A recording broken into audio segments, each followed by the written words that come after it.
when we go to Friday, Mars is going to be entering into Pisces. At the same time, Moon's going to be in Virgo, opposing this Pisces energy. Now, Mars moving into Pisces, for one, it's probably not going to feel good on Friday because it's already opposing the Moon. Mars keeps opposing the Moon, so that opposition we have is just staying there and moving into new signs. So guess what? Those flavors we took from the Moon and Mars being across Leo and Aquarius, now we're moving those problems along and moving them into Virgo and Pisces. Now it's not so much about this being objective and all this like loud, like dramatic emotions and all these fanfares and things like that. This is more like we're getting into the nitty-gritty, because Virgo is like, I want the details. This is also being hypercritical, so anything that was like happening, whether it's personal or public, people are getting very hypercritical of it, and starting to poke holes in it. But the thing with Mars being in Pisces, it doesn't like being here. It really doesn't. It's like Mars wants to be able to have the vitality to push and burn through like obstacles and all this stuff. And Pisces is the deep sea, it's pressure. It's not really moving anywhere. It's very still. So Mars energy is like, how am I supposed to do this forward rush when everything's so still? And it just feels like it's stuck there, because like an immovable force and a force that's trying to move, you're just gonna sit there.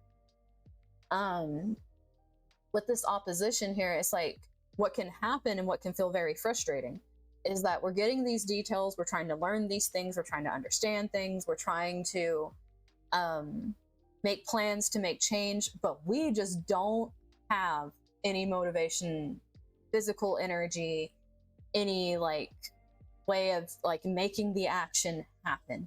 We just only have this thought, basically, and it's a big thought. I mean, it's trining Jupiter, so it's pretty big.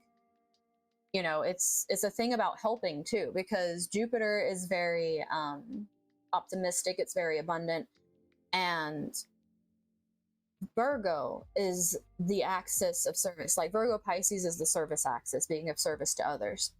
Now Virgo is more of service in the way that if you have problems, let's figure out solutions to the problem so we can fix it. Pisces is more of service and the I'm just here to give everything I have to you, which is why it's so important for Pisces to have boundaries. But it's like the way they do it is very like the self-sacrificing thing, where Pisces are supposed to learn to not be self-sacrificing, which is where all the codependent energy in Pisces comes from. Which is where all the hyper independence in Virgo comes from, because they're trying to always like help others by solving all their problems and never seeming like they have problems because they're trying to take care. It's like that hyper independence versus the like complete codependence thing. It's that axis when it's like that. So since we have these oppositions, and not only do we have it with Mars, so it's feeling icky, we don't feel like doing things, we're feeling very sluggish. Even if emotionally we feel like we're doing stuff, it just feels like we're drained. And then it's also opposing both Saturn and Venus, which, you know, throughout the week they've been like really close to each other. Venus finally crossed over, like I said, and it went in between Saturn and Neptune. So this is almost like some of the places where we were feeling very stifled by Saturn when it comes to like love, some of that might open up some. We might be able to have some conversations we weren't able to have. I feel like with the Virgo moon, we will be having some conversations that we didn't realize that we needed to have, because Virgo is ruled by Mercury, which is communication. I know everyone's always thinking of Virgo like the helper, the health, the this, the that, but they're also the talker. They talk to figure out what problems are. They talk to figure out how to fix problems. It's like they're very communication oriented in that way. So if there are issues, this would be a great time, especially since Jupiter is having that sextile to the same planets that the moon's in opposition to. It's almost like there's the same energy of whatever you're using to ground this big idea, because it is possible to ground the idea. It might not feel easy because you're pushing up against the sea to try to do something and it just feels very lethargic, but it is possible. With enough optimism and enough belief in yourself, like, you can definitely do it. And it's also like having this opportunity between the new boundaries you've been making when it comes to your relationships and how it comes to like your own like self-care, because I feel like Saturn Pisces with Venus also in Pisces is like, learn how to make boundaries around the love that you create, like the structure in your life. Like, how do you structure love into your life? And if you're not structuring that love into your life, then you're not really taking care of yourself. You're not actively like doing things that nurture your body, because it's opposite Virgo, which is like our physical health. If you're not doing things that put these practices into your day, and I'm talking to myself here too, I'm not just saying this to preach to everybody. Everything I say, like, I actively do work on each day. Like, we're all human. It's like you're trying to put this energy to use in a way where you're actually being kinder to yourself throughout your day, but you also have structure, because that's what Saturn wants. It wants you to have structure. Now, it might take some time. It might even take some time to get used to these new routines, but you're not supposed to just give up on them because they're hard, because that's what structure does. That's what structure does. That's what Saturn does, is it delays gratification. And I feel like a lot of people don't know how to keep working for things because we're in this war with like these groups of people that really just want to keep forcing certain things on us to keep our attention 24/7, which is like making our instant gratification be all we know instead of the delayed gratification, which is what this Saturn Venus like crossing is trying to show us, that some things are delayed and delayed things can be very beautiful. Which I feel could be what this Mars in Pisces is trying to show some people, is slow down. Slow down. Take the time to process certain things, because this Aries energy is making us want to go, go, go, go, go, go, go, go, go, go, go.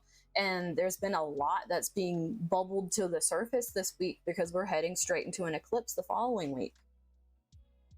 So all of this is like, the Mars in Pisces thing is saying you're not going anywhere. You are not going anywhere. Unless you are emotionally sound and balanced and you have good boundaries, you're going to stay stuck in this. Now, if you've been working really hard, what can happen with the Mars in Pisces is it can almost, because Pisces energy is limitless, it's endless energy. One way this can go with Mars in Pisces, which can be both a good and a bad thing, is you may not realize your limits, like your physical limits. You may push yourself past your physical limits to do things you're excited about. So just be careful of that. Keep it in mind. This is the kind of energy where it's like, I'm excited. I'm finally like grounding something that can help me like change my life and make better changes for myself and incorporate it. But just take your time with incorporating it slowly instead of like gung-hoing it. And then, you know, Mars is still squaring Uranus. Just, if you just throw everything into it and like don't take time to build the structure, which is where like this opportunity is the structure with Saturn. It's not in your impulsiveness with Mars. That's not where this is. Just throwing yourself into something and like no like care about like your physical or mental health with it is not going to end well. It's just not, it's not that kind of energy for that. Even though it feels like it really feels like it. I got to put everything in, all or nothing. I got to do it right now. And that really builds with eclipse energy. It just feels like a whole, like all or nothing, like the whole time. And that's not what Mars wants right now.